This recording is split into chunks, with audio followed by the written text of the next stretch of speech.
Welcome to பணியும் வாய்ப்பும். Indian ஏர்ஃபோர்ஸோட ஆஃப்கட் 2026 notifications announce பண்ணிட்டாங்க. அதாவது ஏர்ஃபோர்ஸோட காமன் அட்மிஷன் டெஸ்ட், அதுதான் ஆஃப்கட் அப்படின்னு சொல்லுவோம். 2026 பார்ட் 1 வந்து அனௌன்ஸ் பண்ணிட்டாங்க. அது என்ன பார்ட் 1 அப்படின்னு கேட்டீங்கன்னா, ஆஃப்கட் வந்து வருஷத்துக்கு 2 வாட்டி வந்து கண்டக்ட் பண்ணுவாங்க. மொதல் 6 மாசம் ஒன்று இருக்கும், அடுத்த 6 மாசம் வந்து இன்னொன்று. அதாவது என்னன்னா, வருஷத்துல 2 வாட்டி வந்து இந்த எக்ஸாம் இது மூலம் என்ன பண்ணுவாங்கன்னா ஆபீசர்ஸ் வந்து உள்ள எடுப்பாங்க.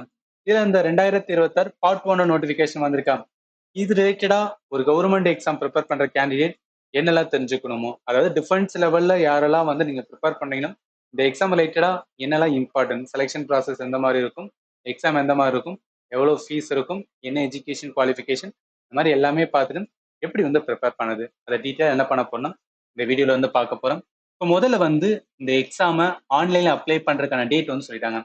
17 நவம்பர்ல இருந்து 14 டிசம்பர் வரைக்கும் என்னன்னா டேட் கொடுத்துருக்காங்க. இதுக்கு முன்னே என்ன பண்ணணும், நம்ம எலிஜிபிளா இருந்தோம் அப்படின்னா அப்ளை பண்ணணும். இப்போ என்னென்ன போஸ்ட்டுக்கெல்லாம் வந்து சொல்லுவாங்க அப்படின்னா 2 இருக்கும். ஒன்று ஃப்ளையிங் பிரான்ச் அப்படின்னு சொல்லுவாங்க, இன்னொன்று கிரவுண்ட் டியூட்டின்னு சொல்லுவாங்க. கிரவுண்ட் டியூட்டியில் 2 இருக்கும், ஒன்று டெக்னிக்கல் அண்ட் வந்து நான் டெக்னிக்கல். எல்லாமே டீட்டெயிலாக பார்ப்போம். ஜஸ்ட் இந்த இடத்துல என்ன பேர் மட்டும் வந்து சொல்றேன். இப்போ இதுக்கான எக்ஸாமே வந்து என்ன சொல்லிடுவாங்க, ஆஃப்கட் எப்போதும் ப்ராப்பரா என்ன அப்படின்னா டேட்லாம் சொல்லிடுவாங்க. இதோட இது என்னன்னா 31 ஜனவரி 2026 சாட்டர்டேல என்னன்னா கண்டக்ட் பண்றதா வந்து சொல்லிட்டாங்க. அப்ப என்ன, உங்களுக்கு எல்லாமே தெரிஞ்சிருச்சு எப்ப வந்து அப்ளிகேஷன்ஸ் வந்து பண்றது, என்னைக்கு எக்ஸாம் டேட், இதெல்லாமே கரெக்டா வச்சு என்ன பண்ணணும், ப்ரிப்பேர் பண்ண வேண்டியது இருக்கும். சரி, இப்ப நம்ம நோட்டிபிகேஷன் டீட்டெயிலா பாக்குறதுக்கு முன்னாடி டெலிகிராம் சேனல்ல சென்ட்ரல் கவர்மெண்ட் எக்ஸாம் ரிலேட்டடா, அதாவது எஸ்எஸ்சி, ரயில்வே, டிஃபென்ஸ் லெவலில் ஏதாவது ஒரு எக்ஸாம் வந்துச்சுன்னா அதுக்கான அப்டேட்டை வந்து நான் கொடுத்துருவேன். ஆஃப்காட்டுக்கான கம்ப்ளீட் நோட்டிஃபிகேஷன்ஸ் அப்டேட் நான் கொடுத்துருக்கேன். நீங்க ஜாயின் பண்ணலன்னா ஜாயின் பண்ணிக்க, நல்லாவே யூஸ்ஃபுல்லா இருக்கும். இது எதுக்காக சொல்றேன்னா, நிறைய ஸ்டூடெண்ட்டுக்கு வந்து அந்த அப்டேட் ஒரு எக்ஸாம் எப்போ வருது அப்படின்னு வந்து தெரியாம இருக்கும். அதுக்காக தான் வந்து இந்த சேனல் ரொம்பவே யூஸ்ஃபுல்லா இருக்கும். இதுக்கான லிங்க் இந்த வீடியோ நான் டிஸ்கிரிப்ஷன்ல கொடுக்குறேன், நீங்க வந்து செக் பண்ணி பார்த்துக்கலாம். இது வரைக்கும் ஸ்டூடெண்ட் 6000 பேர் வந்து ஃபாலோ பண்ணிட்டு இருக்காங்க. நீங்க ஃபாலோ பண்ணலைன்னா ஜாயின் பண்ணிக்கலாம். இப்போ ஆஃப்காட்டோட ரொம்ப பேசிக்கா தெரியணும் அப்படின்னு பார்த்தா 340 வந்து வேகன்சிஸ் வந்து இருக்கு. குவாலிஃபிகேஷன் பொறுத்தவரைக்கும் கிராஜுவேட் முடிச்சிருக்கணும். 60% வந்துன்னா அவங்களோட கிராஜுவேஷன்ல வந்து அந்த சிஜிபிஏ மார்க் வந்து 60% மேல இருக்கணும். ஏஜ் லிமிட் வந்து 20ல இருந்து 24, சில போஸ்ட்டுக்கு 26 வரைக்கும் அதை நான் சொல்றேன். அப்ளை டேட் வந்து பார்த்துட்டோம், எக்ஸாம் டேட் வந்து சொல்லிட்டாங்க. சேலரி அப்ராக்சிமேட்லி என்ன அப்படின்னு பார்த்தீங்கன்னு வச்சுக்கலாம், 1 லட்சத்துக்கு மேல தான் வந்து வரும். அப்ளிகேஷன் ஃபீஸ் வந்து 550 ரூபா வந்து பே பண்ண வேண்டியது இருக்கும். இது வந்து ஜஸ்ட் ஒன்லைன்ல வந்து தெரிஞ்சுக்கிறதுக்காக சொல்றேன். நம்ம டீட்டெயிலா வந்து பார்க்கலாம்.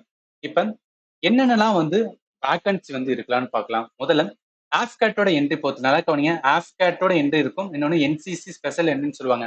ஏர்ஃபோர்ஸ்குள்ள போறதுக்கு இந்த 2 என்ட்ரி தான் இருக்குன்னு சொல்லுவாங்க. இப்போ ஆஃப்கேட்ல வந்து ஃப்ளையிங் அண்ட் வந்து கிரவுண்ட் டியூட்டி. கிரவுண்ட்லேயே டெக்னிக்கல் அண்ட் வந்து நான் டெக்னிக்கல். டெக்னிக்கல் மீன்ஸ் வந்து இந்த இன்ஜினியரிங் பேக்ரவுண்ட் அதுல இருந்து வரவங்களுக்கு வந்து கூப்பிடுவாங்க. நான் டெக்னிக்கலுக்கு ஜஸ்ட் என்ன அப்படின்னு பார்த்தா ஒரு டிகிரி முடிச்சிருக்கணும், அந்த மாதிரி வந்து சொல்லுவாங்க. இங்க பாருங்களேன், நான் டெக்னிக்கலுக்கு வெப்பன் சிஸ்டம், அதுல அட்மினிஸ்ட்ரேஷன்ஸ், லீகல், அக்கௌண்ட்ஸ், எஜுகேஷன், மெட்டலாஜிக்கல்ஸ் இந்த மாதிரிலாம் என்னன்னா கூப்பிடுவாங்க. அதே டெக்னிக்கல்ல பார்த்தீங்கன்னு வச்சுக்கலாம், இந்த எல் மீன்ஸ் வந்து எலக்ட்ரிக்கல், எம் இருக்கிறது வந்து மெக்கானிக்கல். இதெல்லாமே பார்ப்போம். பட் வேகன்சி மட்டும் பார்த்துக்கங்க எவ்வளவு இருக்குன்னா, ஃபிளைங்க்கு வந்து மென் அண்ட் வந்து உமன். அதாவது என்ன, பிசி மீன்ஸ் இருக்கு பார்த்தீங்கன்னா, இது வந்து பர்மனன்டான வந்து கமிஷன் சொல்லுவாங்க. இந்த எஸ்எஸ்சி என்பது ஷார்ட் சர்வீஸ் கமிஷன் சொல்லுவாங்க. அது ஒன்றும் கிடையாது. இங்க இருக்கு பாருங்களேன், பர்மனன்ட் கமிஷன் என்பது ஒருத்தவங்க இப்போ ஜாபுக்கு போறோம்னு வச்சுக்கலாம், ரிட்டையர்மெண்ட் பீரியட் அப்படின்னு இருக்குமா, அந்த வருஷம் வரைக்கும் என்ன பண்ணலாம், ஒர்க் பண்ணலாம். ஆனா ஷார்ட் சர்வீஸ் கமிஷன் அப்படின்னு சொல்றாங்கன்னா அதுல என்ன 14 வருஷம் தான் வந்து நம்ம ஒர்க் பண்ண முடியும். 14 வருஷத்துக்கு அப்புறம் நம்ம ஒர்க் பண்ணலாம்னா எஸ் பண்ண முடியும். அது என்ன அப்படின்னு பார்த்தீங்கன்னு வச்சுக்கலாம், அந்த டைம்ல நிறைய வந்து கண்டிஷன்ஸ் வந்து பார்ப்பாங்க. ஒன்னு சர்வீஸோட ரெக்யர்மெண்ட் பார்ப்பாங்க, வேகன்சி இருக்கான்னு பார்ப்பாங்க, வில்லிங்னஸ், அதாவது என்னன்னா அந்த கேண்டிடேட் ரெடியா இருக்காங்களா, 14 வருஷம் கழிச்சு வந்து அவங்க பர்மனன்ட் கமிஷனுக்கு எடுத்துக்கிறதுக்கு ரெடியா இருந்தாங்கன்னா இந்த மாதிரி நிறைய பார்த்தா என்ன பண்ணுவோம்னு வச்சுக்கலாம், பிசி வந்து மாத்துவாங்க. தெரிஞ்சுக்க, 2 இது இருக்கு. ஒன்று பர்மனன்ட் கமிஷன் இருக்கு, இன்னொன்று ஷார்ட் சர்வீஸ் கமிஷன் இருக்கு. பர்மனன்ட் கமிஷன் பொறுத்தளவுக்கு ஃபிளைங்ல வந்து வேகன்சி கிடையாது. கிரவுண்ட் டியூட்டியில டெக்னிக்கலுக்கு மட்டும்தான் இருக்கு. ஸோ டெக்னிக்கல் வந்து இதுக்கு மட்டும்தான் இருக்கு. மிச்சதுக்கு எல்லாமே என்ன அப்படின்னா எஸ்எஸ்சி ஷார்ட் சர்வீஸ் கமிஷன் 14 வருஷம் தான் வந்து ஸ்டார்டிங்ல வந்து ஒர்க்கிங் இருக்கும். சரி, அடுத்து வாங்க. அடுத்து என்னன்னா ஏஜை பொறுத்தளவுக்கு. ஸோ ஏஜ் பொறுத்தளவுக்கு வந்து இப்போ ஃபிளைங் பிரான்ச் ஆஃப்கேட் இருக்கு பார்த்தீங்கன்னா, அண்ட் என்சிசியோட ஸ்பெஷல் என்ட்ரி இருக்கும். இந்த ரெண்டுக்குமே வந்து என்ன ஏஜ் இருக்கணும், 20ல இருந்து 24 இருக்கணும். இதுல சில ரிலாக்ஸேஷன்ஸ் வந்து கொடுப்பாங்க. அது எதுக்காக கொடுப்பாங்க அப்படின்னு பார்த்தீங்கன்னா, அதாவது ஒரு கேண்டிடேட் வந்து கமர்ஷியல் பைலட் லைசன்ஸ் வந்து வச்சிருந்தாங்கன்னா அவங்களுக்கு 26 வயசு வரை வரும். பட் சில ஸ்டூடெண்ட் வந்து கேட்கலாம், சார் நான் ஓபிசி கேட்டகரியா இருக்கேன், எனக்கு 3 வருஷம் ரிலாக்ஸேஷன் கொடுப்பாங்களா? நான் எஸ்சி எஸ்டி கேட்டகரியா இருக்கேன், எனக்கு 5 வருஷம் ரிலாக்ஸேஷன் கொடுப்பாங்கன்னா, அந்த மாதிரி இது வந்து இங்க கிடையாது. ஆஃப்கேட் அதெல்லாமே கிடையவே கிடையாது. ஜஸ்ட் என்னன்னா இவங்க கொடுத்த வந்துன்னா 20ல இருந்து 24க்குள்ள தான் வந்து இருக்கணும். இது வந்து ஃபிளையிங் பிரான்ச் அண்ட் வந்து என்சிசியோட வந்து ஸ்பெஷல் என்ட்ரியா. கிரவுண்ட் டியூட்டி பொறுத்த வரைக்கும் 20ல இருந்து 26. கிரவுண்ட் டியூட்டினா டெக்னிக்கல் நான் டெக்னிக்கல் பார்த்தோம்ல அதுலலாம். இதுலயே சொல்லியிருக்காங்க பாருங்க, 2 ஜனவரி 2001க்கு அப்புறம் பிறந்திருக்கணும், 1 ஜனவரி 2007க்கு முன்னாடி பிறந்திருக்கணும். இந்த டேட்டுக்குள்ள இருக்கும்போது தான் என்னன்னா எலிஜிபிளா இருப்பாங்க. அதே மாதிரி தான் இங்க இருக்கு, 2 ஜனவரி 2003க்கு அப்புறம் 1 ஜனவரி 2007க்கு உள்ள வந்து பிறந்திருக்கும். ரைட்டா? பெருசா வந்து டவுட் வராது, பாத்துக்குங்க. And marital status men and வந்துன்னா ஃபீமேல் 2 பேருமே என்னன்னா அன்மேரிடா இருக்கவங்களுக்கு மட்டும்தான் வந்து ஆஃப்கேட்ல எலிஜிபிலிட்டி இருக்கும். மேரிடா இருந்தா எலிஜிபிள் கிடையாது. இதையும் தெரிஞ்சுக்கணும். அடுத்து வாங்க, எஜுகேஷனல் குவாலிஃபிகேஷன் பொறுத்தவரைக்கும் ஃபிளையிங் பிரான்ச் வந்து பாருங்களேன். ஸோ ஃபிளையிங் பிரான்ச்சுக்கு வந்து நம்ம போகணும்னா மினிமம் என்ன அப்படின்னு பார்த்தோம்னு வச்சுக்கோங்க, அதாவது நம்ம +2 வந்து முடிச்சுக்கணும். +2ல மேக்ஸ் அண்ட் பிசிக்ஸ் வந்து ஒன் ஆஃப் த சாப்டரா இருக்கணும். அதோட அதை முடிச்சுட்டு +2 முடிச்சுட்டு டிகிரி வந்து ஒரு கிராஜுவேஷன்ஸ் வந்து 3 இயர் டிகிரி வந்து முடிச்சிருக்கலாம். ஸோ 3 இயர் டிகிரி வந்து நம்ம 12th முடிச்சு 3 இயர் டிகிரி வந்து முடிச்சுக்கலாம். அதுல பர்சன்டேஜ் வந்து 60% இருக்கணும். இது இல்லைன்னா பிஇ பிடெக் டிகிரி இருக்கு பார்த்தீங்கன்னா 4 வருஷம் கோர்ஸ் இன்ஜினியரிங் முடிக்கணும் பார்த்தீங்கன்னா அது வந்து முடிச்சிருக்கணும். இது இல்லைன்னா கேண்டிடேட் வந்து எம்ஐஇஓ இருக்கும், அதாவது membership of institution of engineer or aeronautical society of India. இதுல என்ன அப்படின்னு பார்த்தீங்கன்னா வச்சுக்கலாம், ஒரு எக்ஸாம் கண்டக்ட் பண்ணுவாங்க, அதை கிளியர் பண்ணி தான் எலிஜிபிளா இருப்பாங்க. இதுல மோஸ்ட் ஆஃப் த ஸ்டூடெண்ட் என்ன சொல்லலாம், யாரெல்லாம் வந்து இன்ஜினியரிங் டிகிரி முடிச்சிருக்கீங்களோ நீங்க வந்து எலிஜிபிள் தான். அல்ல நான் வந்து 3 வருஷம் டிப்ளமோ முடிச்சுக்கன்னா நீங்களுமே என்னன்னா இந்த இதுக்கு வந்து எலிஜிபிளா இருப்பீங்க. சரி, இப்ப கிரவுண்ட் டியூட்டிக்கு வந்தாங்க. கிரவுண்ட் டியூட்டியில் டெக்னிக்கல் பார்த்தோமா? ஸோ டெக்னிக்கல ஏரோநாட்டிக்கல் இன்ஜினியர், அந்த ஏன்றது பார்த்தீங்களா? எல் மீன்ஸ் என்னன்னா எலக்ட்ரானிக்ஸோட இது. இப்போ ஏரோநாட்டிக்கல் இன்ஜினியர் எலக்ட்ரானிக்ஸ்ல யார் யாரெல்லாம் எலிஜிபிலிட்டியா இருப்பாங்கன்னா இங்க பாருங்களேன், அதாவது +2 முடிச்சிருக்கணும். அதுக்கப்புறம் என்ன பிஎஸ்சி அண்ட் எம்எஸ்சியோட, பிஎஸ்சி வந்து பிசிக்ஸ், எம்எஸ்சி வந்து எலக்ட்ரானிக்ஸ்ல முடிச்சிருந்தா எலிஜிபிளா இருப்பாங்க. இது இல்ல அப்படின்னு பார்த்தீங்கன்னு வச்சுக்கலாம், 4 வருஷம் இன்ஜினியரிங் கோர்ஸ் இருக்கா அதை முடிச்சிருக்கலாம். அது இல்ல அப்படின்னு பார்த்தோன்னா அந்த எம்ஐ சொன்னோமா, membership of institution of engineer, அதுல வந்து முடிச்சிருக்கணும். இப்ப இந்த இன்ஜினியரிங் சொல்றேன் பாத்தீங்களா, அந்த இன்ஜினியரிங்ல என்ன இன்ஜினியரிங் அப்படின்னு பார்த்தா, அதாவது நான் கம்ப்ளீட் நோட்டிபிகேஷன் சொன்னேன் பாத்தீங்களா, அந்த நோட்டிபிகேஷன் நிறைய வந்து கொடுத்துருப்பாங்க. இதை வந்து ஒரு வாட்டி வந்து செக் பண்ணி பாருங்க. இதுல எதெல்லாம் வந்து கரெக்டா நீங்க என்ன இன்ஜினியரிங் முடிச்சீங்கன்னா அதுக்கு ஏத்தாப்புல இருக்கான்னு பாத்தீங்கன்னா, இருந்துச்சு அப்படின்னா நீங்க என்ன பண்ணலாம், இந்த ஏரோநாட்டிக்கல் இன்ஜினியர் எலக்ட்ரானிக்ஸ்க்கு வந்து நீங்க அப்ளை பண்ணலாம், இந்த டெக்னிக்கலுக்கான போஸ்ட்டுக்கு. இது இருக்கா? அதே மாதிரி ஏரோநாட்டிக்கல் இன்ஜினியர் மெக்கானிக்கல், அதுக்கு என்னன்னா சேம் தான், இன்ஜினியரிங் முடிச்சிருக்கேன். ஸோ இன்ஜினியரிங்ல நிறைய இந்த மாதிரி என்ன கொடுத்துருப்பாங்கன்னா, இன்ஜினியரிங் எதெல்லாம் வந்து மெக்கானிக்கலா வரலாம் அப்படின்னு வந்து கொடுத்துருப்பாங்க. இல்ல நீங்க முடிச்ச இன்ஜினியரிங் ஸ்ட்ரீம் இருந்துச்சுன்னா அதை பார்த்து என்ன பண்ணிக்கலாம்னா இதுக்கு வந்து நீங்க அப்ளை பண்ணலாம்.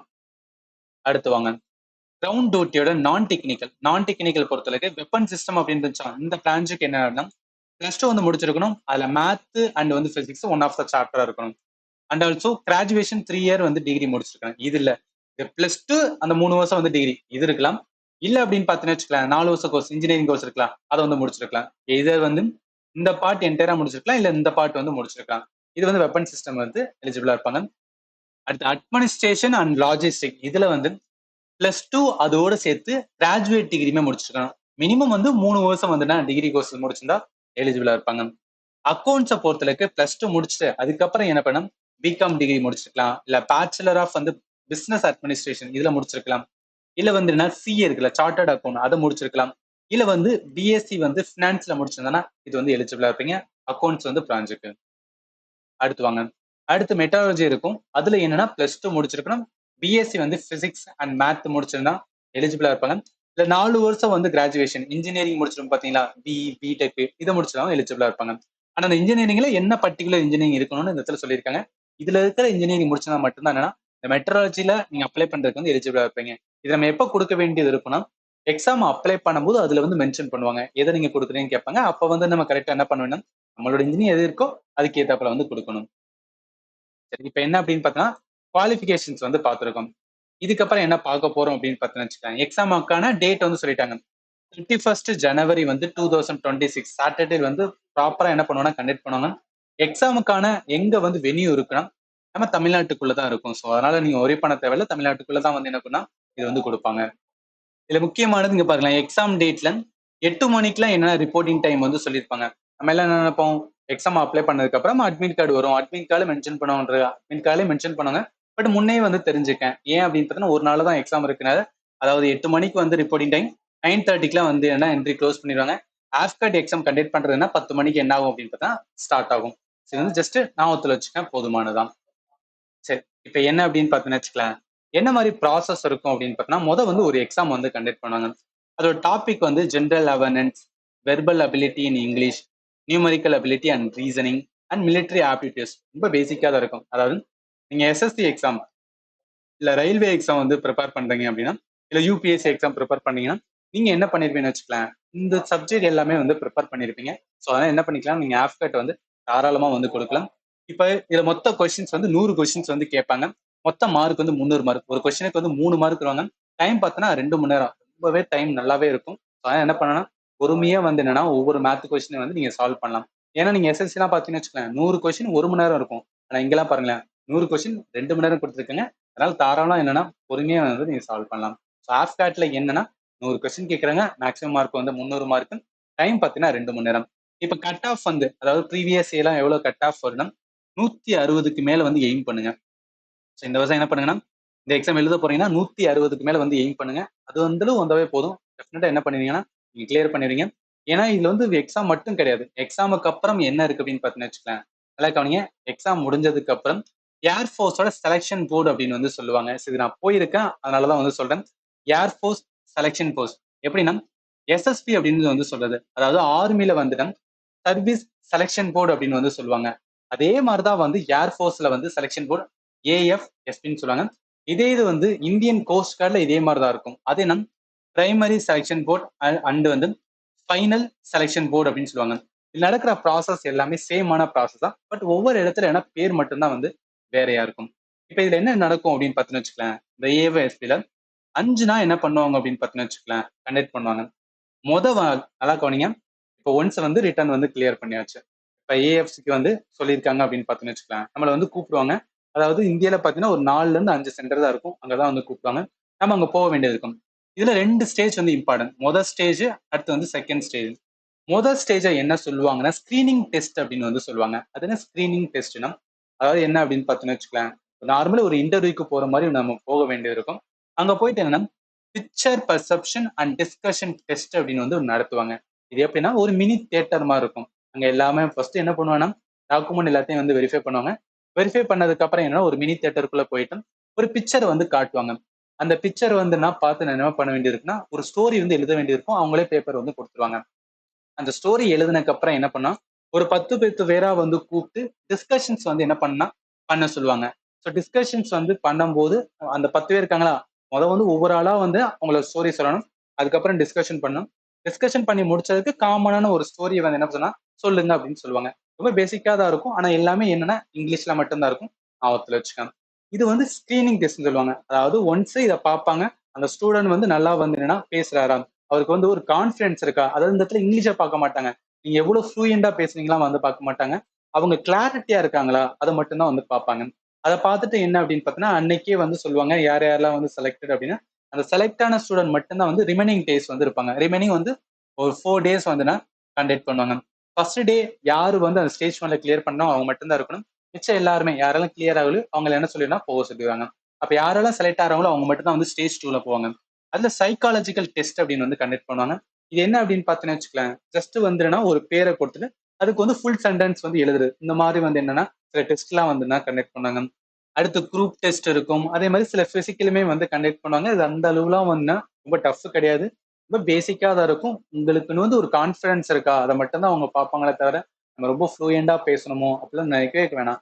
அவங்க எதிர்பார்க்கறது வந்துன்னா அந்த ஸ்டூடெண்ட் கிட்ட இருக்கிற குவாலிட்டி, ஆஃபீஸர் லைக் குவாலிட்டி இருக்கான்னு மட்டும் தான் வந்து செக் பண்ணுவாங்க. சப்போஸ் உங்களுக்கு இது எப்படிலாம் இருக்கு, டவுட்டா இருக்கு அப்படின்னு நினைச்சீங்கன்னா, என்னோட நம்பர் வந்து நீங்க எடுத்துக்கங்க. 7871385142. ஸோ நான் வந்து என்னன்னா ஏஎஃப்எஸ்பி வந்துன்னா ஒரு வாட்டி அப்பியர் ஆயிருக்கேன். பட் ஃபைனலா குவாலிஃபை ஆகல. அதே மாதிரி கோஸ்ட் கார்டுலயுமே என்னன்னா ஃபைனல் செலக்ஷன் போர்டு வரைக்கும் போயிருக்கேன். அதே மாதிரி எஸ்எஸ்பி அதாவது நான் ஆர்மிலயுமே வந்து என்னன்னா ஆஃபீஸர் ரேங்குக்கு வந்து ஃபைனல் ஸ்டேஜ் வரைக்கும் போயிட்டு வெளியே வந்திருக்கேன். மோஸ்ட்லி வந்து 4 to 5 வந்து என்னன்னா இன்டர்வியூ வந்து கொடுத்துருக்கேன். ஞாபகத்துல வச்சுக்கோங்க. எதுக்காக சொல்ல வரேன்னா, I am the right person to guide you. So அதனால தான் வந்து சொல்றேன். ஏதாவது டவுட் இருக்கு எனக்கு வந்து என்னன்னா யாராவது கொஞ்சம் கைட் பண்ண நல்லா இருக்கும்னு ஃபீல் பண்ணீங்கன்னா நீங்க நம்பர் எடுத்துட்டு நீங்க வாட்ஸ்அப்ல வந்து கேட்கலாம், இல்ல கால் பண்ணி கேட்டீங்கன்னா நான் உங்களுக்கு ஏதாவது ஒரு query இருந்துச்சுன்னா அதை வந்து நான் சால்வ் பண்ணுவேன். இது வந்து ஏர்ஃபோர்ஸ் செலெக்ஷன் போர்டு டெஸ்டிங் வந்து பார்த்துருக்குமா. ஒன்ஸ் இது எல்லாமே முடிஞ்சதுக்கு அப்புறம் இது வந்து நார்மல். அதே ஃபிளைங் பிரான்ச் இருக்கு பார்த்தீங்கன்னு வச்சுக்கோங்களேன், அவங்களுக்கு என்ன பண்ணுவாங்கன்னா கம்ப்யூட்டரைஸ் பைலட் வந்து செலெக்ஷன் சிஸ்டம் அப்படின்னு வந்து ஒரு இதை கண்டக்ட் பண்ணுவாங்க, எக்ஸாம் மாதிரி கண்டக்ட் பண்ணுவாங்க. பட் இது நான் வந்து எப்படி நடக்கும்னு தெரியாது, நான் ஃபிளைங் பிரான்ச்லாம் போனதில்லை. நான் என்னன்னா நான் டெக்னிக்கல் இருக்கு பார்த்தீங்களா, அதுக்கு தான் வந்து நான் போனேன். சரி, இப்போ இதுல என்ன பண்ணுவாங்கன்னா இது வந்து அங்க இருக்க ஸ்டூடெண்டே சொல்லுவாங்க, இது வந்து நான் லைஃப் டைம்ல ஒரே ஒரு வாட்டி தான் வந்து இந்த டெஸ்ட்டை வந்து எழுத முடியுமா. அதாவது இந்த பைலட் செலெக்ஷன் சிஸ்டம் இருக்கு பார்த்தீங்கன்னா, சிபிஎஸ்எஸ், இதான் ஒரே ஒரு வாட்டி தான். ஒன்ஸ் அதில் ஃபெயில் ஆட்டோன்னு வச்சுக்கலாம், ஃபிளைங் பிரான்ச்சுக்குள்ளேயே வர முடியாதான். அந்த அளவுக்கு வந்து இம்பார்ட்டன்ட் வந்து சொல்லுவாங்க. நீங்க ஃபிளைங் பிரான்ச் கொடுத்தீங்கன்னா இது வந்து தெரிஞ்சுக்கணும், அவ்வளவுதான். சரி, இப்போ முக்கியமானது டிராவல் அலவன்ஸ் வந்து டெஃபினட்டா தருவாங்க. டிராவல் அலவன்ஸ் எதோடது அப்படின்னா, இந்த ஆஃப்காட் இருக்கு பார்த்தீங்கன்னா, அதுல வந்து ஏர்ஃபோர்ஸ் செலெக்ஷன் போட்டிருக்கு பார்த்தீங்கன்னா, அது போறதுக்கு நீங்க ஃபர்ஸ்ட் டைம் இதுதான் வந்து நான் டிஃபென்ஸ்ல ஆஃபீஸருக்கு வந்து ஃபர்ஸ்ட் டைம் வந்து போக போறேன்னா உங்களுக்கு வந்து டிராவல் அலவன்ஸ் கொடுப்பாங்க. நான் ஃபிளைட்ல போறேன் சார், அதுக்கு டிராவல் அலவன்ஸ் கொடுப்பேன்னா அது தர மாட்டாங்க. மேக்ஸிமம் இதை வச்சு கொடுப்பாங்கன்னா ஏசி 3 டயர் வந்து நம்ம ட்ரெயின்ல போறோம் பார்த்தீங்களா, அந்த ஃபேர் எவ்வளவோ அதை வச்சு தான் கொடுப்பாங்க. பட் ஒவ்வொருலையும் வந்து அந்த டிராவல் அலவன்ஸ் கொடுக்கறது டிஃபர் ஆகும். சில இடத்துல வந்து ஏஎஃப்எஃப்சிலாம் எப்படி அப்படின்னு பார்த்தீங்கன்னா, அவங்க என்ன பண்ணுவாங்கன்னா நம்மளோட வந்து அக்கௌண்ட்லாம் வாங்கி வச்சுட்டு ஒரு 2-3 நாள் கழிச்சு வந்து சென்ட் பண்ணுவாங்க. ஆனா கோஸ்ட் கார்ட்ல என்னன்னா அங்கேயே காசை வந்து கொடுப்பாங்க. ஸோ இந்த மாதிரி ஒவ்வொரு இடத்துலயும் ஒவ்வொரு மாதிரி இருக்கும். ஆனா டிராவல் அலவன்ஸ் வந்து இருக்கு. இதை நீங்க தெரிஞ்சுக்கங்க. நிறைய ஸ்டூடெண்ட் வந்து தெரியாமவே வந்து போவீங்க. அதனாலதான் வந்து சொல்றேன். சரி, இது ஓகேவா? இப்போ வந்து இந்த ஏர்ஃபோர்ஸ் செலெக்ஷன் போர்டு இல்லையா, அதுல டாக்குமெண்ட் இது எல்லாமே வந்து ரிட்டன் கிளியர் பண்ணதுக்கு அப்புறம் நிறைய டவுட் வரும். அந்த டவுட் வரும்போது என்கிட்ட நீங்க கேளுங்க, நான் எல்லாருமே வந்து கிளாரிஃபை பண்றேன். எல்லாமே அஃபிஷியல் நோட்டிபிகேஷனே கொடுத்ததான், என்னென்ன கொண்டு போகணும் எல்லாமே மென்ஷன் பண்ணுவாங்க. ஈவன் வந்து நீங்க எக்ஸாம் கிளியர் பண்ணதுக்கு அப்புறம் ஆப்காட்ல இந்த செலெக்ஷன் போர்டோட டேட்டு நம்மள தான் வந்து சூஸ் பண்ண சொல்லுவாங்க. அந்த டேட்டை சூஸ் பண்ணதுக்கு அப்புறம் அதுலயே வந்து சொல்லுவாங்க என்னெல்லாம் நீங்க கொண்டு வரணும்னு சொல்லிட்டு அதுலயே மென்ஷன் பண்ணுவாங்க.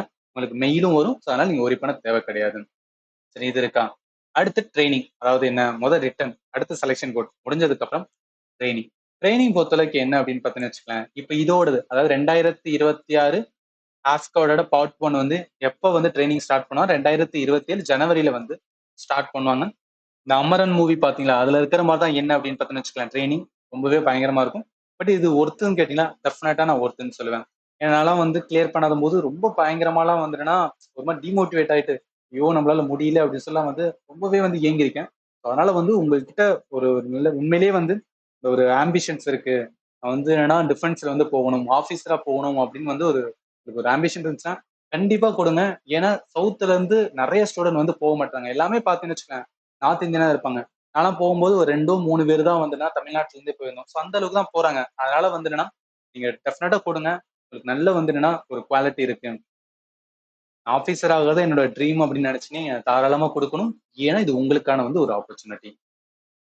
சரி, இப்ப நான் சொன்னது எல்லாமே பார்த்துருப்பீங்க. எல்லாமே ஓகே இருக்கு, நான் அப்ளை பண்றேன் அப்படின்னு நினைச்சீங்கன்னா ஆஃப்காட்டோட வந்து வெப்சைட் இருக்கும். ஸோ லிங்க் வந்து இந்த வீடியோ நான் டிஸ்கிரிப்ஷன்ல கொடுக்குறேன்.